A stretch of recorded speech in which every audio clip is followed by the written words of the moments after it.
예. 네, 오늘은 다섯 번째, 여섯 번째 강의 이렇게 이어서 하겠습니다. 제가 계속해서 잠시만요. 네, 계속해서 강의하고 있는 내용인데 그 처음부터 지금까지 제가 했던 내용의 어떤 주장은 성경을 읽는 그 관점을 하나씩 만들어가는 거기 때문에 제가 여러분들한테 그 관점을 하나씩 이렇게 형성해 가는데 그 중에 이제 가장 중요한 거는 어쩌면은 음, 지금 현재 우리의 상황에 맞는 성경 본문을 찾아내는 거라고 할 수 있습니다. 왜냐하면 성경에는 굉장히 다양한 그 목소리가 전통이 있거든요. 그래서 뭐 월터 브루그만 같은 경우는 성경에서 예언자적 목소리, 그리고 제사장의 목소리, 그리고 왕의 목소리, 다양한 우리가 그리스도의 산중주의라고 하는 그런 것들이 다양하게 담겨져 있는데 문제는 뭐냐면 이 성경의 다양한 목소리를 우리 시대에 어느 거에 맞춰서 이제 해석할 것이냐라는 겁니다. 그러니까 현재 시간을 알고 지금 우리가 살고 있는 시대를 알고 그에 맞춰서 또 성경의 다양한 목소리 중 어느를 우리가 유비를 시킬 것이냐 하는 건데 제가 이제 초창기에 말씀드렸던 것처럼 1970년대, 80년대 이후에는 굉장히 이제 사회적 격변기이기 때문에 갈등 모델, 그러니까 이제 제사장 전통과 예언자 전통, 그러니까 왕이라고 하는 것과 예언자 전통을 대립시켜서 어떤 날카로운 그 대안적인 목소리를 내는 방식의 성경 읽기가 한창 유행을 했던 거죠. 뭐 굳이 해방 신학만 그랬던 건 아니고 복음주의 진영에서도 굉장히 그런 방식으로 성경을 많이 읽었었습니다. 그래서 그 당시에 이제 많은 이제 기독교 사회윤리라든가 활동가들에게 굉장히 큰 울림을 줬었던 거고, 데이비드 거쉬라고 하는 미국의 이제 유명한 기독교 복음주의 윤리학자가 있는데, 그분이 이제 2000년도인가 그 휘튼 컨퍼런스에서 한번 이제 발표를 할 때, 과연 복음주의, 뭐 좀 넓게 말해서 복음주의에는 사회윤리가 있는가? 왜냐면은 가톨릭은 굉장히 오랜 동안 사회윤리 강령과 그 법령이 있었어요. 그리고 굉장히 이제 그 자연법에 기초한 사회윤리 그 시스템이 있었고, 미국에서도 이제 그 굉장히 사회 복지 시스템, 그러니까 가톨릭에 기반한 굉장한 이제 사회복지 시스템이 있었고, 또 에큐메니칼 운동권에는 예를 들어서 보네퍼라든가, 뭐, 또 누구 있죠? 라우시엔 부시라든가, 혹은 뭐 다양한 방식의 진보적인 사회 기독교 살리가 있었거든요. 근데 복음주의는 딱히 뭐 없었던 거죠. 그러니까 이제 복음주의는 사회윤리 신학이 있냐? 이렇게 되게 도발적으로 질문했던 적이 있었던 것 같아요. 결국 해방 신학에서 어떤 소스를 끄집어 쓴다든가, 아니면 에큐메니칼 신학적으로 되게 진보적인데 그걸 끌어 쓴다든가 이런 경우가 많았었거든요.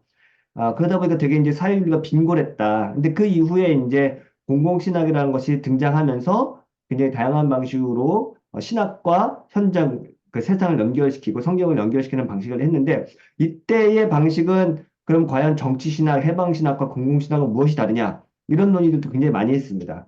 저는 이제 과연 기독교 약간 그 전통주의 입장, 그러니까 뭐 넓게 말해서 복음주의라고 할게요. 그 복음주의 진영에서 어떻게 에큐메니칼 진영이라든가 혹은 뭐 가톨릭과 다른 윤리적인 메시지를 뽑아낼 수 있는가 되게 저는 관심이었고 그런 방식으로 성경을 읽자는 것이 이제 저의 어떤 프로젝트의 처음 시작이었습니다. 그래서 찾다 보니까 도시의 복지를 위해 힘쓰라라고 하는 것이 사실 굉장히 중요한 공공신학의 태제 중에 하나인데, 오늘 저희가 이제 예레미야서 29장 말씀을 함께 읽을 건데, 이 예레미야 29장은 굉장히 독특한 그 성경 본문으로 굉장히 많이 그 미국 내에서는 인용되는 건데, Seek the welfare of the city. 그래서 도시의 복지를 추구하라. 라고 하는 운동까지 일어나고, 뭐, 여러분이 영어로 이 Seek the Welfare of the City라는 거를 구글에 검색하시면 굉장히 많은 내용이 나옵니다. 그러니까 이거는 기독교 사회윤리, 기독교 복음지 사회윤리학자들이 굉장히 자기의 그 신학의 레퍼런스로 많이 인용하는, 언급하는 본문이에요. 근데 이 본문이 왜 그렇게 우리 시대에 지금 다시 혹은 기독교 사회윤리의 어떤 강령처럼 읽히는지 저희가 한번 읽어보고 이야기 나누도록 하겠습니다. 음. 예레미야 29장 4절에 7절인데요. 제가 한번 뭐 읽어볼게요. 만군의 여호와 이스라엘 하나님께서 예루살렘에서 바벨론으로 사로잡혀 가게 한 모든 포로들에게 이와 같이 말씀하니라. 그러니까 예루살렘에서 바벨론으로 사로잡혀 간 포로들에게 하나님께서 말씀하시는 거예요. 너희는 집을 짓고 거기에 살며 텃밭을 만들고 그 열매를 먹으라.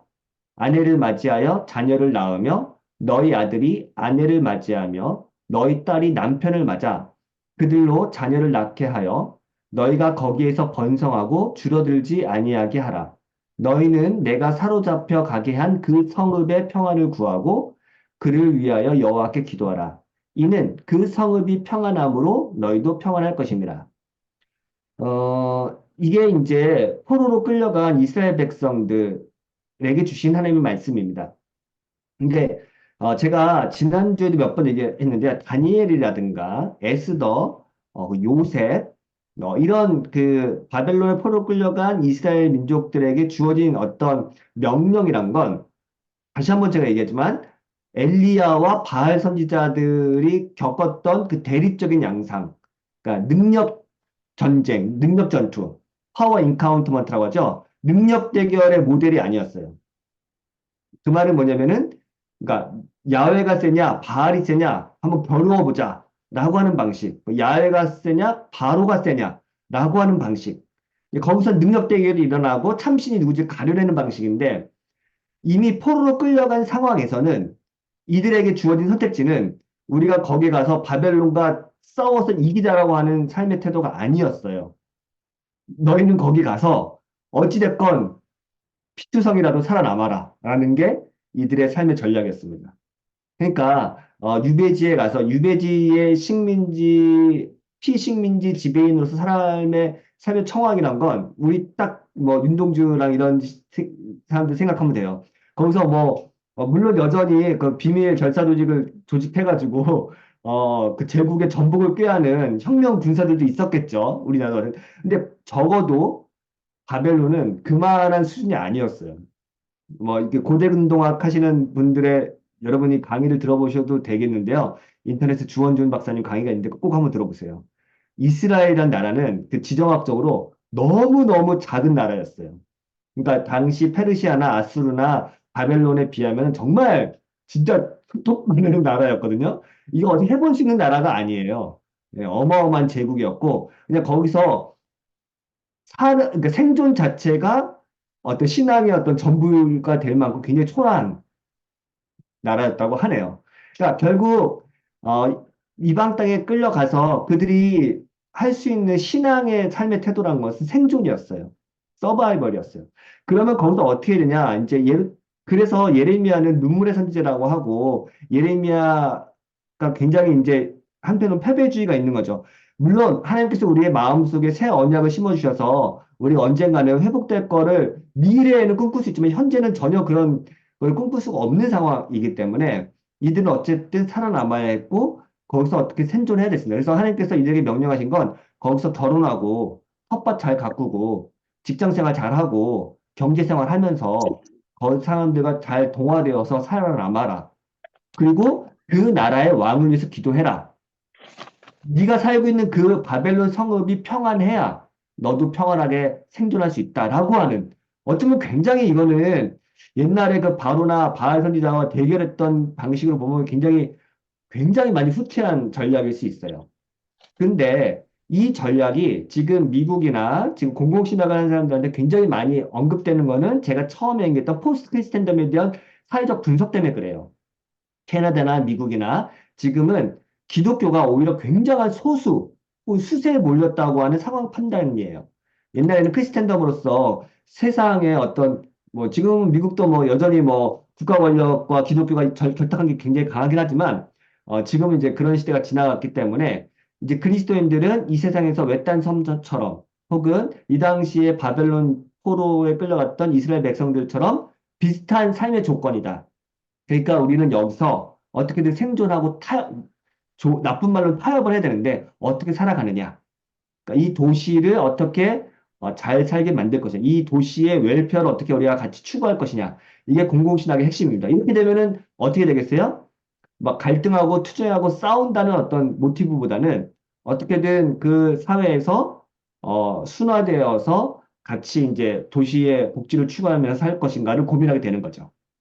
그러니까 이 방식이 그래서 해방신학자들은 공공신학자들 비판을 많이 하죠. 이거는 굉장히 그 순화된 방식이고 소위 말하면 이제 타협한 거다 이렇게 말할 수도 있을 것 같아요. 한편으로는 그럴 수도 있을 것 같아요. 근데 이게 이제 우리의 지혜가 필요한 전략이라고 생각이 듭니다. 네. 그래서 이제 바벨론 유배지에서 삶은 어떠해야 되냐?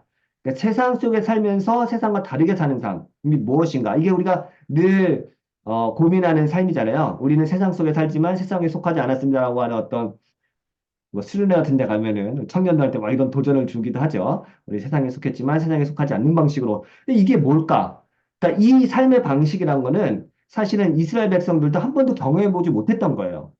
그러니까 아브라함의 하나님, 이삭의 하나님, 야곱의 하나님으로 살아왔던 그 동네에서 뭐 소위 이제 부족신이라고 생각했던 그 민족의 신의 개념에서 이제는 열방 가운데 야훼 하나님을 섬겨야 되는 굉장히 그런 이제 다국적, 다원적 상황 속에 놓이게 된 거죠.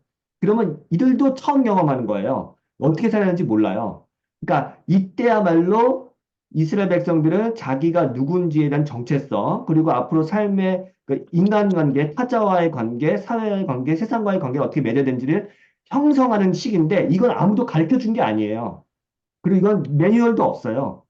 이거는 직접 몸으로 부딪히면 자기네가 만들어가야 될 상황. 그래서 월터 브로맨 제가 지난주부터 얘기했지만 이스라엘의 신학의 혁명기는 이때 형성됐다. 그러니까 이스라엘의 독특한 신앙관과 가치관과 어떤 신관, 인간관, 뭐 여러 가지 그런 개념들은 이때 형성됐다고 하고 이게 이제 신학의 이노베이션, 혁신이 일어났던 시기다라고 하는 거죠. 그러니까 결국은 위기의 순간에 인간은 자기의 새로운 돌파구를 만들어내잖아요. 이스라엘도 이랬다라고 이제 분석을 하는 거죠. 그래서 이제 이스라엘 백성들도 지금이 저항할 때인지 아니면 바벨론에 순응할 때인지 분별을 해야 됐죠. 디서먼트라고 하는 분별을 할 때, 디선이라고 하는 게 굉장히 중요한 단어입니다. 그래서 디서먼트라고 하는 그러니까 영을 분별하다고 할 때 그 분별인데요. 그러니까 지금 시대를 분별하는 거예요. 지금은 전도서가 말한 것처럼 전쟁을 할 때인지 아니면 항복을 할 때인지 아니면 우리는 지금 평화를 이야기할 때인지 그거를 판단하는 눈이 필요한 거죠. 근데 이 판단하는 능력은 결코 지금까지 경험해보지 않은 거기 때문에 내가 할 수밖에 없는 거예요. 누가 가르쳐 주는 게 아니에요. 율법이라고 하는 어떤 오래된 내 삶에 내재화된 프랙티스를 통해서 지금 이 순간을 결단해야 되는 순간인 거죠. 그래서 디선먼트라고 하는 단어가 되게 중요하고, 다시 한번 말하지만 낯선 이방인들 사이에서 주님의 뜻이 무엇인지, 네. 이거는 우리 부모님도 우리 할아버지도 경험해보지 못했던 처음 맞닥뜨린 상황이고, 내가 여기서 새로운 길을 만들어야 되는 상황이다라는 거죠. 그런 의미에서 저는 이게 좀 니체 책을 제가 표지로 갖다 놨는데 약간 그냥 한 번쯤 여러분이 뭐 혹시라도 관심 있으면 읽어보시면 좋겠고, 선악의 저편이란 책이고, 선과 악을 넘어서 이런 제목이긴 한데 결국 니체가 기독교를 비판하는 방식은 인간이 가치를 새롭게 창조하는 인간으로서 이거 소위 위버맨시가 돼야 되는데 인간은 항상 노예적인 방식, 특히 기독교는 노예적인 방식으로 수능과 그러니까 수능만을 강조당했다, 기독교가. 그러니까 가치 입법자로서 항상 가치를 새롭게 만들어가는 창조적인 인간이 된다. 이걸 이제 니체가 말하잖아요. 저는 이제 약간 요런 이제 그 포로기, 유배기의 이스라엘 백성들의 정체성이 어쩌면은 니체가 비판했던 거를 넘어설 수 있지 않을까 그런 생각도 한번 해봤어요.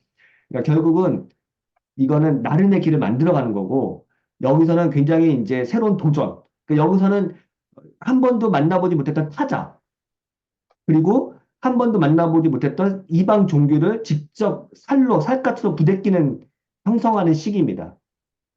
그래서 제가 이거를 이제 다른 데서는 강의를 했을 때 이제 질문을 해주시는 분이 에스라서에 보면은 이방인들과의 결혼을 강력하게 금지하는 본문이 나와요. 그러니까 이제 이거는 참 독특한 거예요. 제가 아까 얘기했지만 그 여기 본문은 너희는 집을 짓고 거기 텃밭을 만들고 그 열매를 먹으라 아내를 맞이하여 자녀를 낳으며 너희 아들이 아내를 맞이하여 너희 딸이 남편을 맞아 그들로 자녀를 낳게 해. 여기서 그 아내와 자녀, 나들이란 게 이방 여자일 수도 있어요. 네. 그러니까 이거는 이제 해석이 좀 분분하긴 해요. 그러니까 이스라엘 민족끼리만 결혼해라고 하는, 이렇게 해석하는 사람도 있고요. 아니다. 이거 이방 땅에 가서 어떻게든 생존해야 되기 때문에 이방인들과 어떻게든 섞여서 살아갈 수밖에 없고, 결혼도 그렇게 할 수밖에 없다라고 해석하는 사람도 있어요. 뭐 해석을 어떻게 하든지 간에, 결국은 이방 족속과 어떻게 관계를 맺으며 살아가는 것이 핵심이기 때문에, 여기서는 우리가 한 번도 경험하지 못했던 타자를 맞이하는 순간입니다. 저는 이게 굉장히 중요한 것 같고요. 근데 여기서 또 한 번 더 이 본문을 우리에게 적용하면은 그 하워드 마샬이라고 하는 복음주의 그 신약학자죠. 우리나라도 많이 뭐 알려졌는데 이제 누가행전으로 유명한 학자인데 이분은 이 본문을 오늘날 우리가 적용할 때 좀 뒤집어서 적용하자. 우리는 미국 사람들도 그렇고 영국 사람들도 그렇고 한 번도 남의 땅에 가서 이런 경험을 해보지 않았다. 우리는 난민이 아니었기 때문에. 오히려 우리는 반대로 이렇게 이스라엘과 같은 사람들이 우리 땅에 왔을 때 우리가 난민을 받아들여야 되냐 말아야 되냐 이런 입장일 때가 훨씬 더 많지 않았냐라고 하면서 이걸 뒤집어서 적용하자고 그래요. 예, 그 영국 사람이나 미국 사람은 난민으로 다른 나라에 가서 이렇게 힘들게 살지 않았으니까. 그래서 이제 반대로 우리는 우리나라에 들어온 이런 이방인들, 사자들을 어떻게 환대하고 어떻게 관계를 맺을 것이냐. 이 방식을 한번 적용해 보자. 그래서 그 본문을 뒤집더라고요. 네. 그래서 이제 제가 이제 이야기하는 것 중에 하나인데 이 책도 제가 꼭 여러분께 추천드리고 싶은 책이고 반드시 읽어야 될 책 중에 하나입니다. 영어 제목은 To Change the World인데 우리나라에서는 기독교는 어떻게 세상을 변화시키는 건데 이 책은 제가 막 두세 번 읽었고 계속해서 세미나를 하는 책인데 너무너무 재미있어요. 조금 어렵긴 한데 미국의 이제 종교사회학자 제임스 헌터라는 사람이 썼는데 이 책은 뭐 찰스 테일러라든가 아무튼 뭐 그 굉장히 유명한 그 철학자들과 신학자들 추천서를 많이 쓴 책이에요. 굉장히 재밌는데 이 책의 핵심은 뭐냐면 이 책도 이제 예레미야서 29장 이야기를 아주 자세하게 분석을 하거든요. 뒷부분에. 이 책은 지금까지 미국의 기독교 우파든 기독교 좌파든 혹은 제세례파 그러니까 세상과 단면에서 우리들끼리 기독교적인 어떤 가치를 추구해야 된다고 하는 제세례파든 혹은 뭐 공화당을 지지하는 기독교 우파든 민주당을 지지하는 기독교 좌파든 이 모든 사람들의 정치 전략과 신앙적인 어떤 레퍼런스를 다 끄집어내서 이걸 분석해요. 엄청 재밌습니다. 근데 결론은 뭐냐면은 네, 제가 이제 약간은 이제 스포를 하자면 모든 그 기독교 사람들은 다 너무 순진했다는 거예요. 그러니까 지금 사회와 정치와 그 문화에서 작동하는 권력의 이해관계는 그리스도인들이 생각하는 것보다 훨씬 더 복잡하고 훨씬 더 그 인간의 어떤 심층에 깊이 뿌리 박혀 있기 때문에 이 권력과 어떤 방식으로 연동되지 않는 기독교는 있을 수 없다라고 하는 게 이 책의 핵심이에요. 그러니까 소위 이제 여기서 제세례파도 굉장히 비판을 많이 하는데 우리는 세상과 다른 하나님 나라의 가치를 실현하는 기독교 공동체, 예수 그리스도 신실한 제자의 공동체를 만들겠다고 하는 섹테리안들도 엄청나게 비판을 많이 합니다. 그러니까 그런 환상이란 거예요. 그러니까 어떤 집단도 그렇게 존재할 수 없다는 겁니다. 또 반대로 이제 당연히 기독교 우파, 기독교 좌파도 굉장히 비판을 많이 하죠. 이거는 기독교 좌파도 비판을 엄청 많이 해요. 결국은 어떤 방식이든 권력 관계와 이해 관계로 긴밀하게 얽혀 있는 기독교의 또 모든 존재 방식을 비판하는 겁니다. 그러면서 이제 마지막에 예레미야 29장을 언급하면서 제가 했던 얘기. 어쨌든 그리스도인들은 권력을 우습게 볼 수도 없고 권력을 피해갈 수도 없고 권력을 우회할 수도 없다. 그렇다고 해서 권력과 계속해서 타협할 거냐? 그것도 아니다. 그럼 뭐 어떻게 할 거냐? 이게 이제 사실은 가장 어려운 거고 마지막에 3부에서 그 얘기를 합니다. 결국은 뭐 신실한 현존이라고 하는 어떤 자기만의 대안을 내용인데 결국 그거 방식은 아까 얘기했던 것처럼 그리스도인들이 지금 자기가 살고 있는 삶의 현존에서 권력의 이해관계를 이용도 하기도 하고 나름대로 자기 방식대로 만들어가는 방식을 추구하는 방식을 설명을 하긴 합니다. 뭐 그 결론이 뭐 어찌됐든 간에 중요한 거는 여기서 말하는 거는 권력, 파워, 그리고 이 세상의 어떤 문화적 가치와 기독교는 분리될 수 없다. 이게 핵심이에요. 그래서 리차드 니버가 얘기했던 그 5가지 유형 있죠. 이것도 다 비판해요. 이런 방식으로는 그러니까 세상과 기독교, 기독교와 문화, 국가와 교회 이런 이양 대립으로 하는 건 완전 옛날 거예요. 이런 방식으로 존재하지가 않고 이미 엄청나게 긴밀하게 연결되어 있기 때문에 그것을 어떤 방식으로든 끊어내는 건 불가능하다는 게 약간의 회의적인 언급이기도 합니다. 또 이런 방식. 그러니까 결국 세상 속에서 어떻게 세상과 다르게 살 것이냐를 고민하는 게 중요하고요. 이 책에 이제 이런 말이 있어요. 275쪽인데요. 세상 속에 있지만 세상에 속하지 말라는 부름은 현 세상의 무질서 속에서 하나님의 뜻과 목적에 충실히 거하라는 부름이다. 그리고 그 충실함에 도달하는 유일한 방법은 그런 긴장을 인정하고 그러니까 실패할 수 있다. 실패는 불가피하고 언제든지 용서할 수 있으며 우리 노력을 일신하고 신성하게 만들기 위해 성령께서 항상 역사하신다고 믿으며 그 긴장 속에 거하는 것이다. 결국 뭐 약간 결론이 좀 싱거울 수 있겠는데 그런 그 긴장 관계를 피하지 말고 직면하고 그 속에서 하나님의 뜻을 구하는 방식. 결국 이거는 제 용어라자면 위버맨시가 되는 거예요.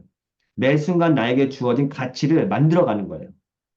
이거를 뭐, 누구한테 배울 수도 없고, 누구한테 뭐 조언을 구할 수도 없고, 그때그때 만들어가는, 이거는 다 상황이 다르기 때문에 그런 거죠. 네.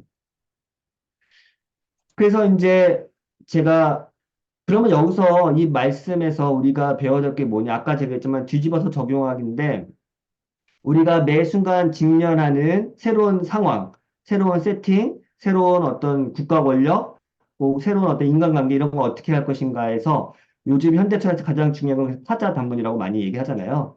뭐 타자 얘기하면은 뭐 레비나스나 데리다를 많이 하는데 제가 여러분에게 소개해주고 싶은 학자는 리차드 컨이라고 하는 학자고 우리나라에는 이방인 신괴물이라는 책이 하나 번역이 됐고 그 다음에 제신론이라고 하는 책이 최근에 번역이 됐어요. 근데 뭐 프랑스 현상학을 다루기 때문에 좀 어렵긴 하지만 그래도 굉장히 신학적인 내용이 많기 때문에 제가 여러분께 추천하고 싶습니다. 그리스도인들은 우리와 더불어 사는 이웃의 복지를 추구하고 그들과 더불어 살도록 부름을 받았다라고 하는 게 사실은 예레미야 말씀의 핵심일 테고요. 그렇기 때문에 이제 우리의 이웃이 누구인가, 이웃의 경계는 무엇인가라고 하는 게 우리의 근본적인 물음이 될 것 같아요. 생각이 다르고 종교가 다르고 국적이 다른 이를 우리는 이웃으로 환대할 수 있을까? 그럼 더 나가서 성소수자, 불법 이주민, 난민 이런 건 가능할까?라고 하는 거죠. 만약에 그 예레미야 말씀을 뒤집어서 우리에게 찾아온 이스라엘 백성들이 있을 때 우리 땅에 거하는 그 너의 나라, 너의 종교를 갖고 있는 사람이 왔을 때 우리는 어떻게 대할 것인가를 한번 고민해 보자는 거죠. 근데 이 책 제목 참 신기하지 않아요? Stranger, God and Monster예요. 근데 이게 보면요. 우리에게 다가오는 하나님은 어떤 얼굴로 다가오냐면 때로는 스트레인저로, 때로는 몬스터로 다가온다는 거예요. 그러니까 우리를 해하고 우리를 겁박하고 우리한 일을 어떻게 할지 모르는 괴물처럼 다가오기도 한다는 거예요. 하나님이. 타자란 그런 거죠. 타자는 내가 한 번도 경험해보지 못했던 낯선입니다. 우리는 유유상종이라고 하잖아요. 비슷하고 동일한 것은 우리가 캐치하기 좋고 우리가 파악하기 쉽기 때문에 쉽게 우리는 친구가 될 수 있어요. 근데 나랑 달라. 그러면 친구가 되기 어렵죠. 일단 경계하죠. 그쵸? 적이 아닌가? 혹은 적군이 아닌가 경계하게 되죠. 그게 바로 타자예요. 근데 이 낯선 타자를 환대할 때 우리는 어쩌면 신을 환대하는 거고 또 천사를 환대하는 것이 있다는 거죠. 창세기 18장에 아브라함이 새 천사를 환대했고요. 또 마리아 찬가 그러니까 리차드 커니가 말하는 마리아도 천사의 목소리가 너무 뜻밖이어서 주의 종이 뭐 주의 말씀대로 뭐 순종하겠다 이런 말씀을 하죠. 그러니까 아주 낯선 목소리를 우리가 순종하는 그 모습이 성경에 나왔다는 거죠. 네, 뭐 마태복음 25장은 여러분 제일 잘 아시는 본문일 테고요. 낯선 소자에게 물 한 컵 대접했던 게 하나님이 했던 거. 그러니까 완전히 낯선 타자한테 이방인한테 했던 것이 바로 하나님이었던 거고 또 때로는 그게 우리한테 괴물처럼 다가올 수도 있는 거죠. 그러니까 소위 이제 우리 사회에서 우리가 괴물이라고 낙인 찍히는 사람, 그 사람이 진짜 우리의 타자일 수 있는데 과연 우리는 타자를 어떻게 환대하느냐가 중요할 수 있겠다 생각이 듭니다. 제가 오늘 책 소개를 좀 많이 하네요. 비통한 자들을 위한 정치학은 제가 또 여기서도 여러 번 소개했던 건데, 이 책도 여러분들이 꼭 읽어보셨으면 좋겠습니다. 파커 팔머는 유명한 기독교 교육학자예요. 그러면서 미국의 정치학자기도 하고요. 그래서 굉장히 중요한, 이건 기독교 영역을 떠나서도 굉장히 중요한 책이고, 이 책도 굉장히 중요한 책이라서 제가 뭐 강의할 때마다 매번 소개하는 책입니다. 이 책에도 그 타자를 환대하기가 굉장히 중요하게 나오는데요. 제가 한번 인용된 본문 읽어보겠습니다. 민주주의는 긴장을 끌어안기 위해 고안된 제도입니다. 민주주의는 긴장에서 유발되는 에너지를 억압하는 것이 아니라 오히려 불러일으키도록 의도되었습니다. 갈등을 끌어안으면서 창조성으로 전환시켜 새로운 생각과 행동 양식, 그리고 서로에게 개방적일 수 있는 시민과 시민 지도자들에 의해서 작동되어야 합니다. 라고 이야기합니다. 음.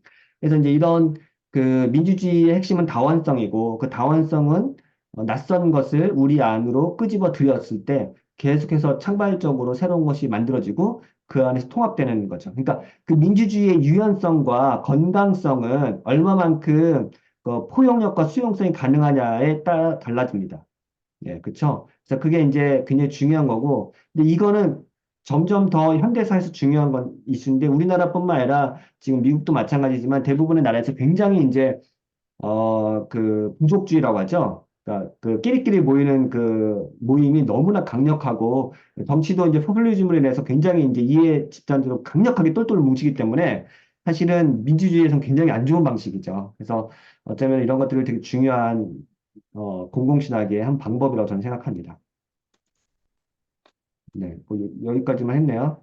네, 그래서 제가 이제 도시의 복지를 추구하는 본문은 뭐 제가 이렇게 좀 타자환대하기로 조금 넘어가긴 했지만 그 도시의 복지를 추구하라는 거는 아까 제가 지난번에도 얘기했지만 팀 켈러 교회에서도 굉장히 중요한 본문을 사용하고 있고 이제 거기서 이제 세상 문화와 맺는 관계 방식 그거는 굉장히 중요한 어떤 논쟁거리가 되긴 합니다. 예, 그렇지만 이제 공공신학의 논조는 세상 문화를 배척하거나 대척하는 방식으로는 안 된다. 안 될 뿐만 아니라 불가능하다. 음, 그런 방식은. 그렇기 때문에 어떻게든 도시의 목표를 추구해야 되는데 어떻게 추구하느냐. 기독교인의 방식은 타자를 환대하고 긴장을 끌어안고 수용성과 포용성이 필요하고 또 그런 방식으로 새롭게 가치를 창조하는 방식으로 가야 된다. 뭐 이게 저의 어떤 논지가 되겠습니다. 여섯 번째 강의는 적을 위한 윤리라고 제가 어, 제목을 잡아봤습니다. 이것도 한번 제가 설명해 볼게요. 이거는 제가 여러분이 굉장히 낯선 본문이 또 저도 이번에 처음 알게 된 공부하면서 알게 된 역대하 28장 말씀인데요. 같이 한번 천천히 읽어보면서 제가 본문을 설명해 드리겠습니다. 음. 예언자 오뎃에 대한 이야기인데 제가 한번 읽어볼게요. 역대하 28장 1절에서 15절까지 말씀입니다. 천천히 읽어볼게요. 뭐 본문에 있으니까 보시면 될 거예요. 아하스가 왕위에 오를 때 아하스는 남유다와 북이스라엘이 갈라지고 나서 남유다의 왕이었어요. 남쪽 유다 왕입니다. 아하스가 왕위에 오를 때에 나이가 20세라. 예루살렘에서 16년 동안 다스렸으나 그의 조상 다윗과 같지 아니하여 여호와 보시기에 정직하게 행하지 아니하고 이스라엘 왕들의 길로 행하여 바알들의 우상을 부어 만들고 또 흰놈의 아들 골짜기에서 분양하고 여호와께서 이스라엘 자손 앞에서 쫓아내신 이방 사람들의 가증한 일을 본받아 그의 자녀들을 불사르고 또 산당과 작은 산 위와 모든 푸른 나무 아래서 제사를 드리며 분양하니라. 자, 이 본문을 보시면 아하스 왕이 남유다의 왕인데 굉장히 우상 숭배를 많이 하고 이방신을 섬겼던 것 같죠. 그래서 이제 북이스라엘과 남유다가 갈라지고 난 다음에 이 두 나라는 그 열방들에게 굉장히 괴롭힘 많이 당하지만 이 두 나라도 서로 싸웠어요. 예. 그래서 이제 하나님께서 이렇게 남유다가 제사를 드리고 우상 숭배한 것은 이제 치시는 방식이 북이스라엘을 들어서 남유다를 치십니다. 그 본문이 이제 다음 본문에 나오는데요. 그러므로 그의 하나님 여호와께서 그를 아람 왕의 손에 넘기심에 그들이 쳐서 심히 많은 무리를 사로잡아 다메섹으로 갔으며 그러니까 북이스라엘로 데리고 간 거예요. 또 이스라엘 왕의 손에 넘기심에 그러니까 북이스라엘 손에 남유다를 넘기신 거예요. 그가 쳐서 크게 살육하였으니 이는 그의 조상들의 하나님 여호와를 버렸습니다. 르말라의 아들 베가가 유다에서 하루 동안에 용사 12만 명을 죽였으며 이 베가는 북이스라엘 장군 같아요. 그러니까 북이스라엘 장군 베가가 유다에 가서 이 전쟁을 치러가지고 유다 백성 용사 12만 명을 죽였대요.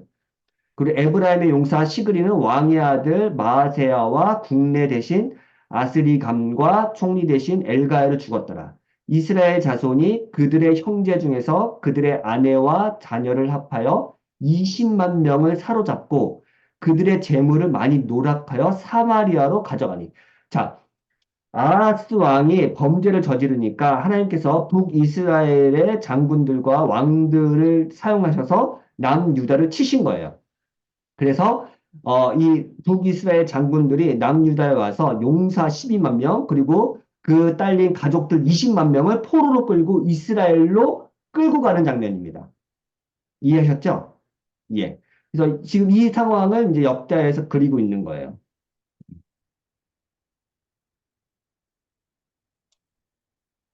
네.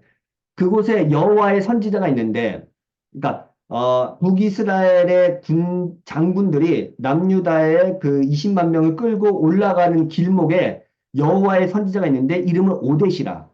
그가 사마리아로 돌아오는 군대를 영접하니까 그러니까 사마리아에 있는데 오뎃이라는 예언자가 그 포로를 끌고 자기네 사마리아 땅으로 돌아오는 군대를 보면서 이렇게 얘기하는 거예요.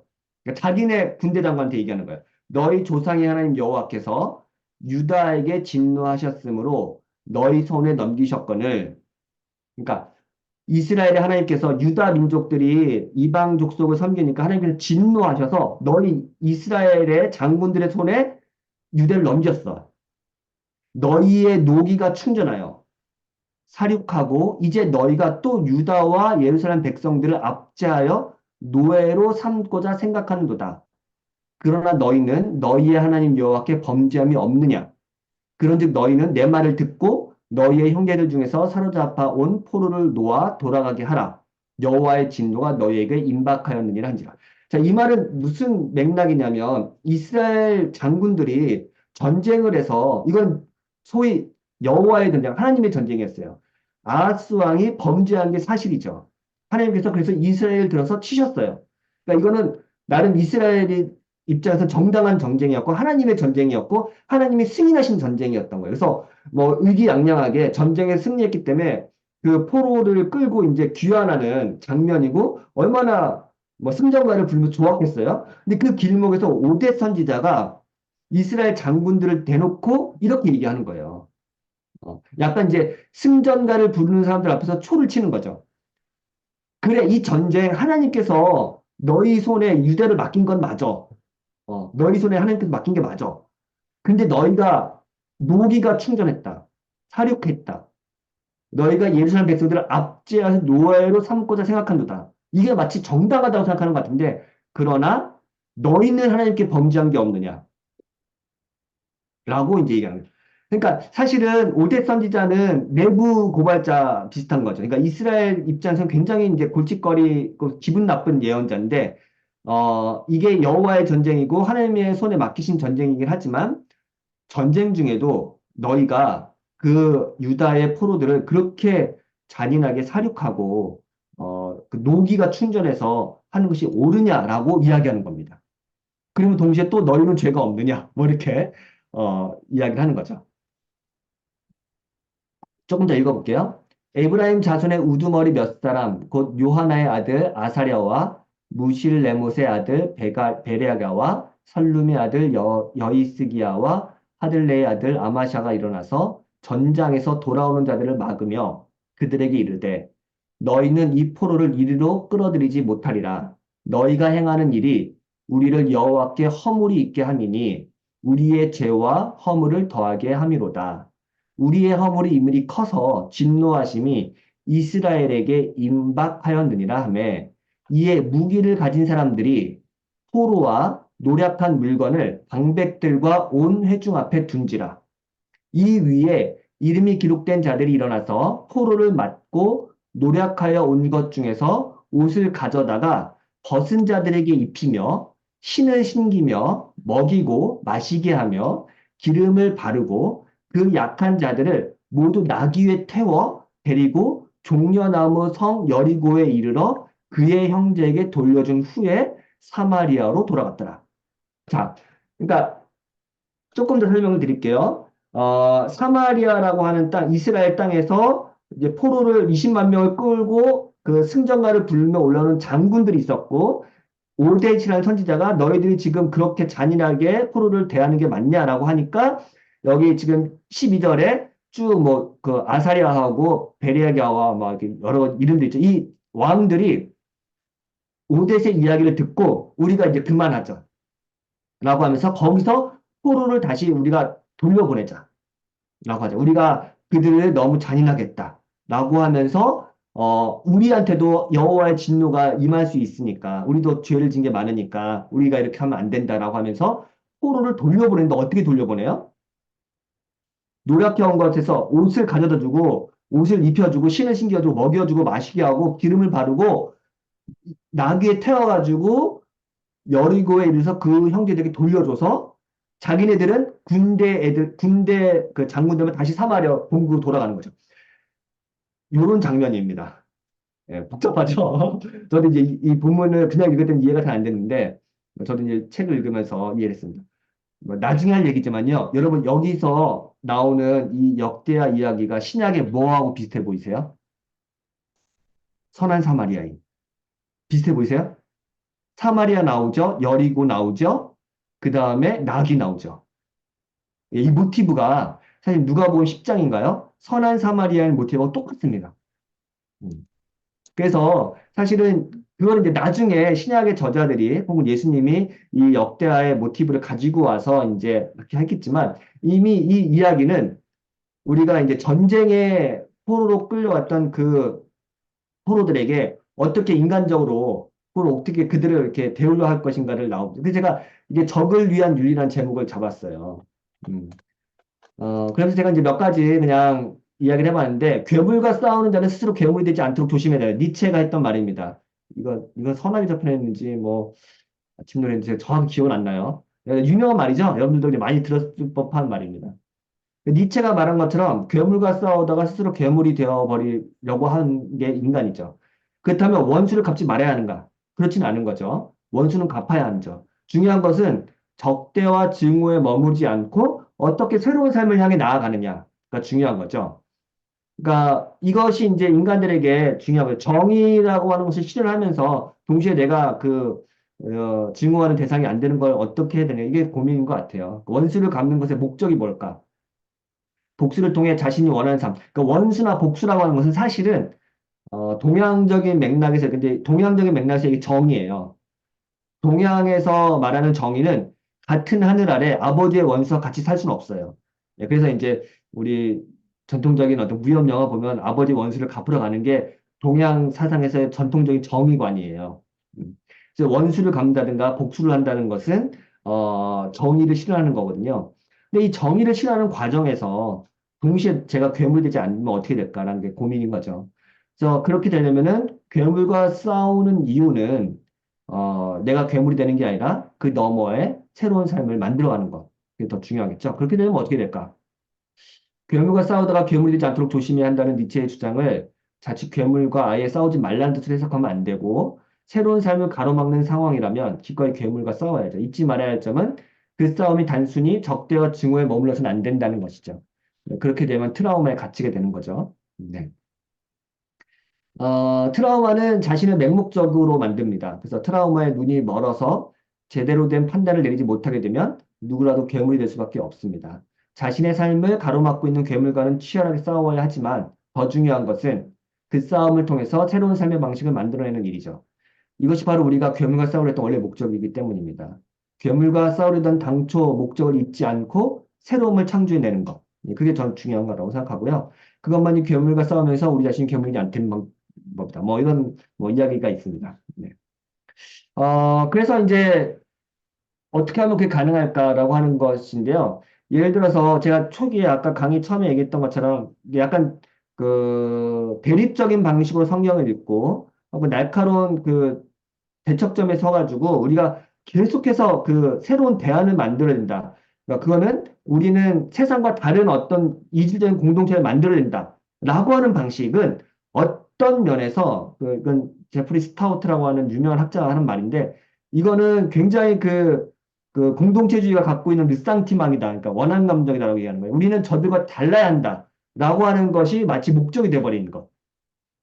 그러니까 세상과 싸우다가 세상과 다른 방식으로 우리는 살아야 돼라고 하는 것이 굉장히 이제 또 다른 방식의 목적이 되어버리는 되는 거죠. 근데 그런 식의 사회운동이 참 많았거든요. 예. 그래서 이제 제가 이제 그런 방식으로는 이제 안 된다. 그러니까 적을 상정하는 방식으로 우리가 타겟팅을 해가지고 싸우는 방식은 안 되고 우리가 그 다음을 생각하고 또 함께 나아갈 공동선을 추구하는 게 더 맞겠죠. 그런 의미에서 제가 이제 또 하나 책 추천한 거는 짐 월리스라고 하는 학자인데 이분은 미국에서 이벤제리컬 레프트, 그러니까 복음주의 좌파라고 하는 운동을 일으켰던 사람이고 아까 제가 처음에 소개했던 제임스 헌터의 우리 기독교는 어떻게 생각을 변화시키는가에서 굉장히 중요하게 다루고 있는 사람입니다. 근데 이 사람도 변했어요. 이 사람이 우리나라에 책이 많이 번역됐거든요. 가스폴틱스라고 하는 하나님의 정치라는 책도 제일 유명한 책이 번역이 됐고, 뭐 회심이라든가 다양한 책이 번역됐는데 대부분의 이 사람의 책은 굉장히 이제 기독교 좌파의 목소리를 성경과 막 빗대어서 엄청나게 선동적으로 쓴 뭐 은혜도 있고 굉장히 재미있게 쓴 사람인데 이 사람이 2000년도 넘어와서 굉장히 다른 목소리를 냅니다. 그러면서 이제 on God's side에서 하나님 편에 살아 공동선은 어떻게 형성되며 우리 사회를 어떻게 치유하는가라는 의제를 던집니다. 그래서 더 이상 자기가 옛날에 했던 그 어떤 좌파적인 운동 방식을 굉장히 벗어나서 우리가 함께 잘 사는 저희 이제 결국 제가 하는 거는 함께 잘 사는 거거든요. 공동선이거든요. 그리고 휴먼 플로리싱 인간의 번영이거든요. 이런 것 어떻게 이루어낼 것인가? 그러니까 적과 타자와 우리 편, 내 편을 넘어서는 어떤 공동선을 만들고 이게 저는 가장 중요한 건데 어떻게 하면 이걸 할 수 있을까를 이제 이야기하는 거죠. 음. 그래서 이제 여기 이제 되게 재밌어요. 이 책은 여러분이 꼭 저도 추천하고 싶은 거는 아주 쉬우면서 성경을 굉장히 많이 인용하면서 재밌게 막 풀어내는 방식이 많아서 굉장히 인사이트가 많은 책인데요. 여기 이제 도발적인 얘기도 많이 합니다. 그 중에 몇 가지 제가 가져왔는데 이 사람은 그 형제단이라고 해서 플리머스 형제단이라고 해서 굉장히 그 미국의 보수적인 신내교 전통의 공동체주의자들의 있던 그 신앙 배경을 갖고 있는 사람인데요. 근데 이제 굉장히 사회적 행동을 급진적으로 하는데 되게 독특하죠. 신앙은 보수적인데 사회적 행동은 되게 급진적으로 하는 방식인데 이분이 이런 얘기를 해요. 게이와 레즈비언이 괴롭힘을 당하고 있기 때문에 그리스도인들은 이들을 보호하고 옹호하는 일에 특별히 주의를 기울여야 한다. 어떤 공동체나 집단이 괴롭힘과 증오의 대상이 될 때 그리스도인들은 공격하는 이들에 맞서 그들을 보호하는 일에 앞장서야 된다. 뭐 이런 얘기도 합니다. 이슬람 센터의 새 건물이 아직 건축 중이었기 때문에 하트송 교회는 이슬람 센터의 회원들에게 그 이듬해 라마단 기도 예배를 위해 예배당을 내어주었다. 지역 주민을 위한 하트송의 바베큐 파티에서는 이제 할랄 고기를 내놓고 두 회중은 연합으로 노숙자 급식과 지역 아동의 학습 지도를 실시할 계획을 세웠다. 라고 이야기하면서 이게 이제 미국의 굉장히 큰 이슈가 돼서 막 신문에도 나오고 그랬거든요. 근데 이제 여기서 이제 지모에서 이런 얘기를 하는 거예요. 나는 종교 사이의 중대한 차이를 흐릿하게 만드는 순진한 종교다원주의를 옹호하지 않는다. 그러나 나의 종교 전통에서는 나에게 평화를 이루는 사람이 되라고. 특히 이웃이 나와 다른 의견을 가지고 있을 때 그들을 사랑하라고 가르친다는 것을 믿는다. 우리가 모든 점에서 같은 의견을 가져야 한다는 말이 아니라 우리가 서로를 사랑하고 존중하도록 부르심을 받았다는 말이다. 그래서 이 사람은 종교다원주의 반대합니다. 다만 우리가 이웃들과 맺는 관계 방식은 사랑으로 맺어야 되고 그걸 섬김으로 돼야 된다는 것을 급진적으로 실천한다. 이런 식으로 이야기를 하죠.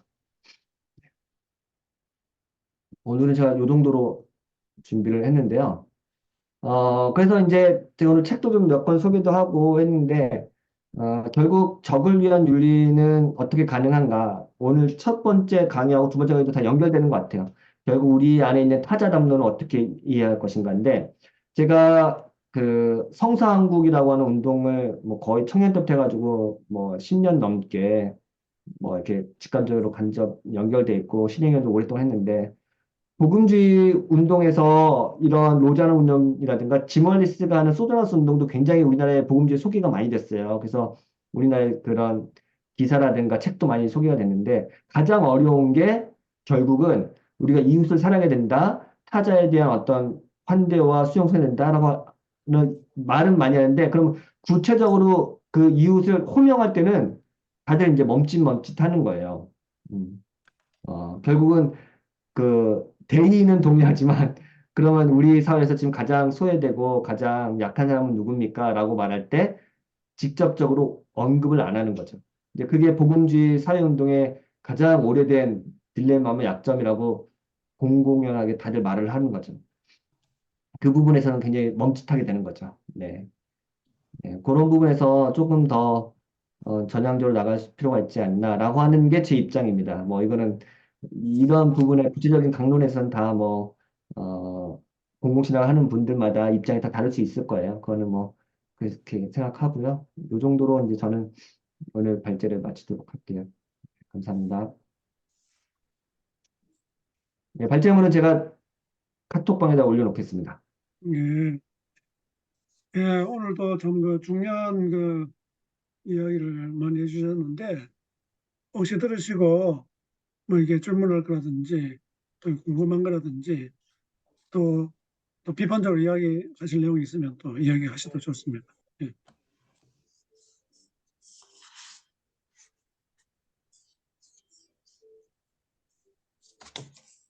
우리 김 목사님 처음 들어왔는데, 한번 오늘 들은 것에 대한 소감도 이야기하시고, 좀 할 이야기 있으면 좀 하면 좋겠습니다.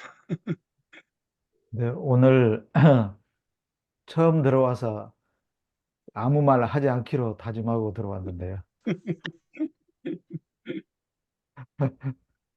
그래도 이야기하는 것이 사람들이 스킬이니까. 얼마 없어서 좀 해주시면 좋을 것 같은데요. 네, 꼭 하라고 하면 네, 그 좋은 강의 고맙습니다. 참 또 새로운 통찰을 좀 많이 얻게 됐어요. 특히나 그 우리와 다른 그러니까 타종교인이나 또 성소수자 이런 쪽까지도 우리가 어떻게 그 환대하고 그들의 또 선한 이웃이 될 수 있을까 하는 점에서 특히 이 복음주의권에서 그러한 관심들을 꽤 갖고 있다는 것이 어, 뭐 제가 그런 쪽의 책을 많이 읽어보지 않아서 그런 거라고 생각합니다만은 꽤나 그 신선한 그 충격으로 그렇게 와닿았습니다. 그러니까 저는 제가 알고 있는 복음주의는 좀그 복음주의가 표방하는 그 몇 가지 그 뭐 예를 들면 십자가 중심주의라든지 또 선교 위주 또 그 회심 위주라든지 뭐 그런 몇 가지 복음주의의 그런 그 특징에만 상당히 매몰돼 있지 않았는가. 그래서 그 로잔 언약 같은 그런 상당히 좋은 어떤 그 사회적인 책임에 관한 그런 것도 가지고 있으면서도 정작 복음주의를 표방하는 교회가 로잔 언약이 있는지조차도 모르고 또 로잔 언약의 그런 그 교회의 사회적인 책임에 대한 조항이 있는지는 더더욱 모르고 이제 이런 그 상황에 대해서 좀 안타깝고 답답하고 그랬었는데요.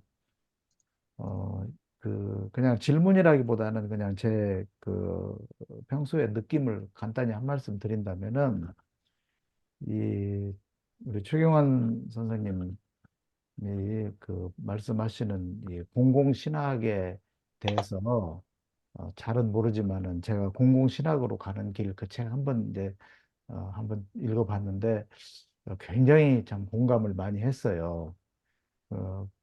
이게 그 김근주 교수님도 복음의 공공성이라 해서 쓰신 책을 보니까 역시 그 기독교 복음이 유대교부터 시작해서 이 초기 기독교에 이르기까지 이 성서의 저자들은 공공이라고 하는 그런 그 개념을 떠나지 않았구나. 그런데 정작 그 교회 현장에서는 너무나 공공에 대한 이야기를 무서울 정도로 삭제해버렸다.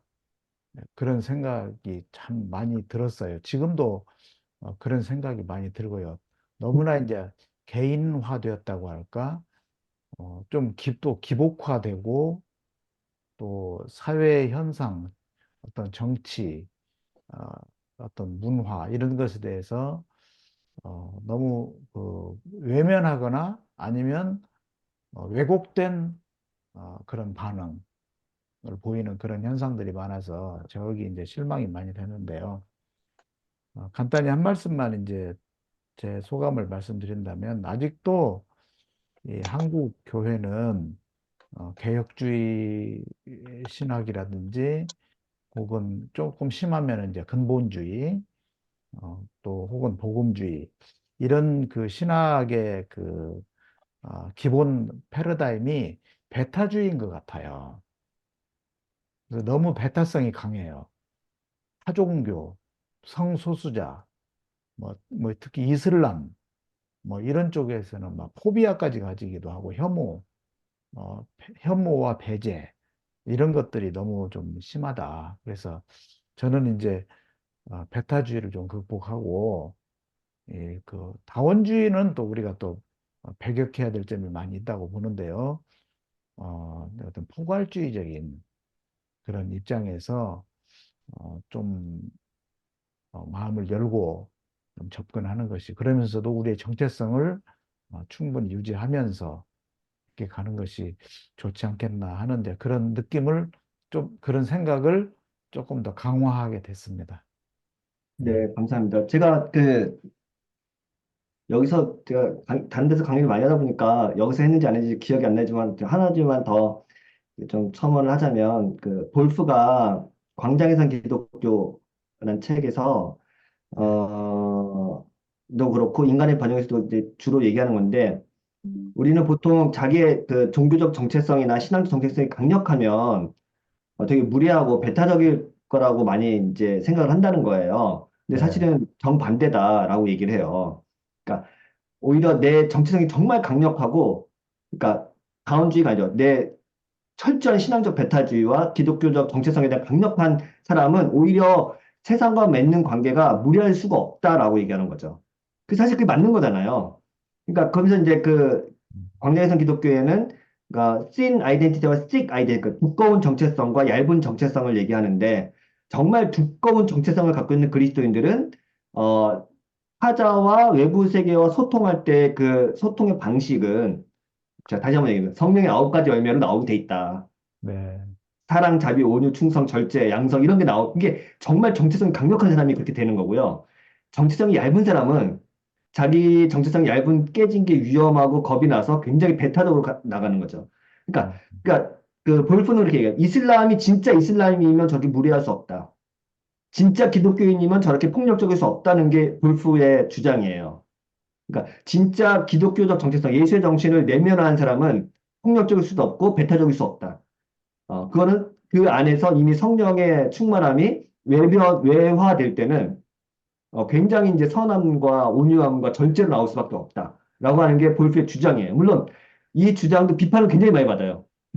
그런데 어떻게 지금 이렇게 종교 전쟁이 이렇게 심하냐? 그러니까 지금 그거는 완전 반대로 역행하고 있는 거거든요. 지금 전 세계에 일어나고 있는 모든 전쟁의 그 근원에 종교적인 동력이 너무 세기 때문에 이 종교적인 정체성에 의해서 이렇게 전쟁이 일어나는데 지금 골프 네가 얘기하는 게 그게 과연 맞을 수 있냐? 물론 현상적인 것과 골프의 주장이 안 맞을 수는 있다고 저는 생각이 들지만 적어도 저희들이 이렇게 함께 주장하고 내세워야 될 거는 골프 주장이 저는 맞다고 생각해요. 정말 정체성이 강한 사람은 그것이 강력하게 상대방을 억압하는 방식으로 나가는 게 아니라 오히려 굉장히 온유하고 겸손하게 그러면서도 타자를 수용할 수 있는 넉넉함으로 가는 게 진짜 종교적 정체성이 아닌가 그런 생각이 좀 듭니다. 네. 지금 그 이야기를 들으니까 우리가 이제 사자성어로 어, 외유, 내강.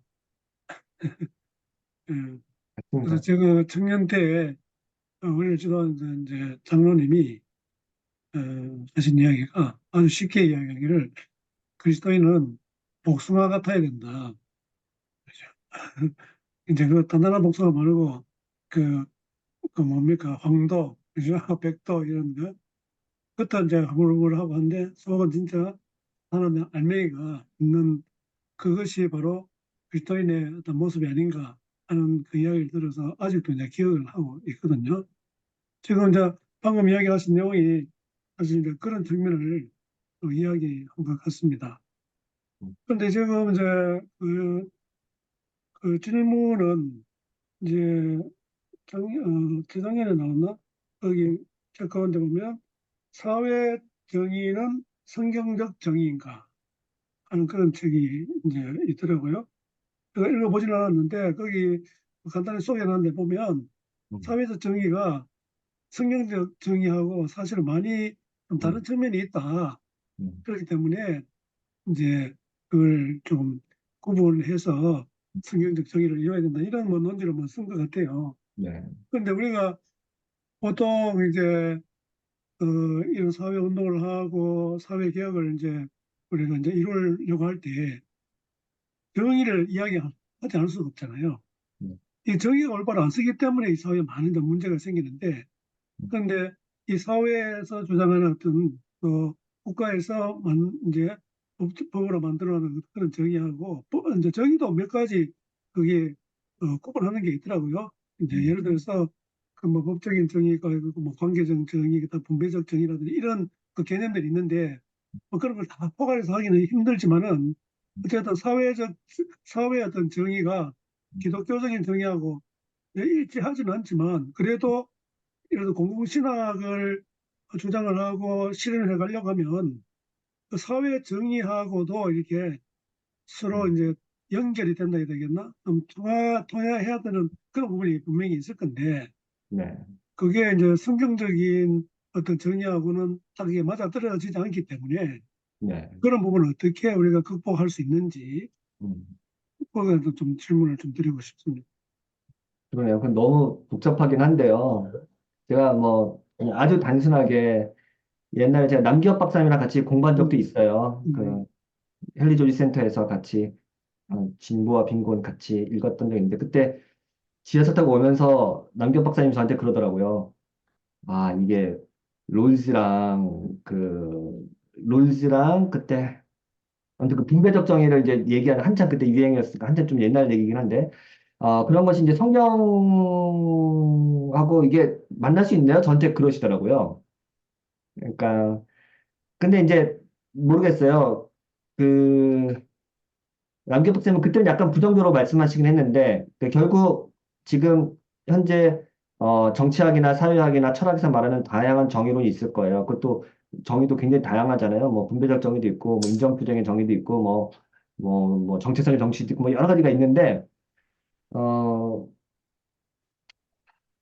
그러니까 성경은 과연 어떠냐? 제가 사실은 성경도 두 가지만 제가 일단은 제가 알고 있는 범위에서만 짧게 말씀드리면 첫 번째는 구약에서 말하는 그 사회 정의라고 하는 것 중에 하나는 제가 옛날에 읽었던 논문 중에 하나인데 예를 들어서 몸이 병에서 나음을 얻는 것 그리고 이제 회복되는 것, 치유되는 것 혹은 빚을 탕감받는 것 혹은 뭐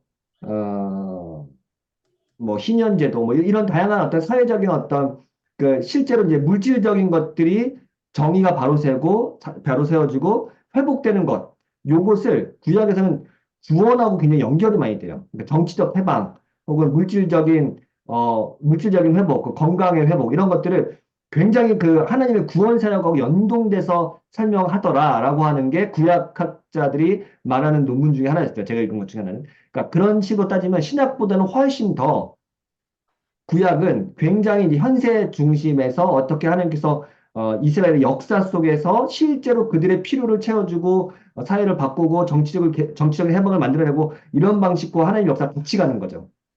이제 그런 방식으로 이제 풀어내니까 훨씬 더 구약학자들은 조금 더 머티리얼 차원에서 하는 게 좀 있는 것 같아요. 제 느낌입니다.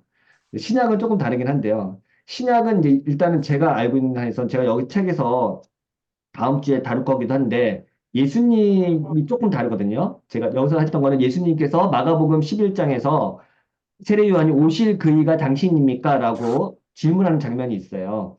근데 예수님께서 그때 이사야서 61장인가요? 60장인가? 그거를 인용하면서 얘기를 하는데 지금까지 이것도 스포가 될지 모르겠지만 좀 더 얘기할게요. 세례 요한은 여자에게서 난 자 이보다 더 큰 사람이 없다. 하지만 천국에서 가장 작은 자다라고 얘기를 하잖아요. 근데 그거를 말하는 그 주석학자들이 이것도 뭐 의견이 여러 가지 있겠으나 제가 이제 설명을 드리겠습니다. 어떤 취지에서 얘기하면 구약에서 메시아가 올 때에 하는 일은 두 가지예요. 하나는 심판하고 회복이에요. 두 가지랍니다. 메시아는. 그런데 회개하라 천국이 가까웠다라고 하는 세례 요한의 메시지는 이사야가 보여줬던 메시아의 전형적인 모습입니다. 그리고 예수님도 똑같이 했어요. 근데 마태복음 11장인가 거기서 이제 오실 그이가 당신입니까? 라고 세례요한이 물어봤을 때 예수님이 뭐라고 얘기하냐면 제자들한테 너희가 세례요한테 가서 이렇게 전하라. 눈먼 자가 눈을 뜨고 걷지 못하는 자가 걷고 보지 못한 자가 보고 주의 날에 은혜가 선포된다라고 하면서 심판의 메시지가 없어요. 근데 이 심판의 메시지는 사실은 마태복음 3장에서도 그렇고 예수님도 회개하라 천국 갔다 나중에 뭐 천사들에게 키를 쳐가지고 뭐 쭉정의 알곡을 나눈다 이런 막 무서운 심판의 메시지를 예수님도 하셨거든요. 근데 나중에는 심판의 메시지는 없고 회복만 있어요. 예수님한테는. 그래서 이제 이거를 학자들이 이제 설명하기를 마지막의 때에 종말의 때에 메시아가 와서 심판과 회복을 동시에 선언하는데 궁극적으로는 하나님께서 회복적 정의를 선포하시기 때문에 천국에 가서는 심판과 회복을 말했던 세례 요한은 마지막 선지자고 그 이후에 진짜 오신 참 예언자인 예수는 회복을 선포하는 그래서 모든 것들 만물을 화해시키는 메시아로 온다고 해석을 하는 게 있어요. 이것도 오늘날 이제 회복적 정의를 주장하는 많은 이제 신약학자들이 주장하기도 하고 이건 몰트만도 얘기하고 공공시장 굉장히 유명했던 베스트본 슈트룸이라는 학자도 많이 얘기했던 건데요. 이런 방식으로 예수님의 정의는 조금 다른 방식의 정의를 근데 이 다른 방식의 정의라는 것도 지금 이제 회복적 정의 운동도 이미 사회에서도 많이 하고 있는 거니까 이제 그런 의미에서 제가 이제 심판은 아까 얘기했지만 보복과 원수 갚음과 이에는 이 눈에는 눈 이게 사실은 그 심판이에요. 왜냐면 잘못한 사람을 정확하게 지적하는 것이 정의잖아요. 우리 사회에서. 그 정의를 실현하는 것이 메시아의 역할이기도 하죠. 근데 그걸 넘어서는 그러니까 응보적 정의, 응보적 정의를 넘어서는 것을 예수님이 가지고 왔고, 그건 바로 회복적 정의다라고 하는 게 이제 저의 어떤 이 책의 마지막에 챕터에 들어가 있는 글이기도 합니다. 너무 이제 대략적으로 설명했고요. 사회에서 말하는 사회 정의와 성경의 논의는 너무 복잡해서 저도 뭐 좀 더 공부도 많이 해야 될 것 같고요. 얘기를 더 해야 될 것 같아요. 이 정도만 할게요. 예. 예, 감사합니다. 사실 그게 쉽지 않은 이야기인 것 같아요. 네. 음, 우리 배 목사님, 예나전선, 우리 배 목사님 혹시 다시 예, 말씀 예. 있습니다.